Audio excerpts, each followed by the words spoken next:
Assalamualaikum warahmatullahi wabarakatuh. Perkenalkan, saya Rahma Harifunita Ega Prosfera, salah satu mahasiswa profesi bidan Fakultas Kedokteran Universitas Brawijaya, angkatan ke-10. Kesan dan pesan saya selama mengikuti profesi kurang lebih 8-9 bulan secara daring maupun luring ini sangatlah beragam. Yang pertama dari segi pengalaman, alhamdulillah banyak pengalaman-pengalaman baru yang sebelumnya belum saya dapatkan di sarjana, tapi di profesi bisa saya dapatkan secara langsung terkait bagaimana melakukan anamnesis kepada pasien, pemeriksaan secara langsung, dan bahkan melakukan penata laksanaan dan pendidikan kesehatan agar klien-klien kita itu bisa memahami apa yang kita sampaikan. Selain itu, kita juga akan menemui kasus-kasus yang dulunya hanya kita tahu melalui teori saja, misalkan kasus preeklamsi atau nia uteri dan kasus-kasus yang lainnya, di mana di profesi ini critical thinking kita sangatlah diuji.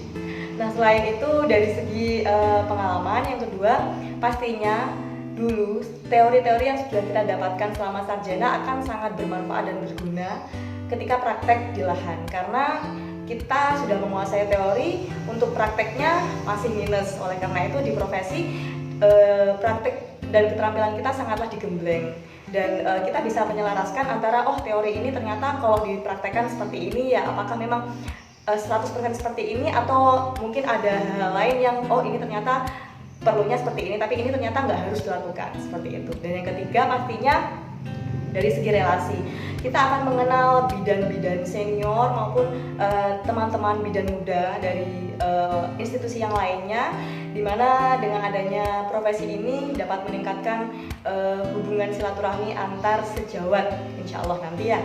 Oke. Kalau untuk pesan-pesan buat adik-adik semua, pasti sekarang teman-teman masih bingung ya, apakah ingin lanjut profesi atau tidak. Nah, teman-teman bisa bertanya ke kakak tingkat, ke kami semua sebanyak-banyaknya terkait apa sih Kak pertimbangannya, kenapa memilih profesi, kenapa memilih lanjut, dan lain sebagainya. Kalau saya pribadi pastinya yang pertama karena kita nantinya calon tenaga kesehatan, pastinya kan meskipun bukan hanya sebagai akademisi, praktisi, dan lain-lainnya untuk prospek kerjanya, pasti kan kalau tenaga kesehatan ya umumnya pastinya harus tahu bagaimana praktik terkait teori-teori yang sudah dimiliki. Otomatis mau nggak mau kita harus lanjut profesi agar bisa menguasai. Yang pertama. Yang kedua, mengikuti kebijakan yang ada di pemerintah. Bahwasanya untuk nantinya silakan teman-teman perhatikan sendiri, bidan sendiri yang bisa buka praktek atau yang bisa kerja di misalkan Vaskes ini yang lulusan apa dan bagaimana. Lalu yang ketiga, saya rasa kalau hanya kita menguasai teori saja pastinya bagai sayur tanpa garam. Jadi agak kurang jika kita tidak juga menguasai dalam hal profesinya. Jadi agar bidang ilmu kita seimbang berjalan antara teori yang bisa kita dapatkan di sarjana dan praktek dan keterampilannya yang bisa kita dapatkan melalui profesi. Jadi mungkin cukup sekian yang dapat saya sampaikan. Tetap semangat untuk adik-adik semua. Jangan lupa lanjut profesinya ya. Terima kasih banyak. Wassalamualaikum warahmatullahi wabarakatuh.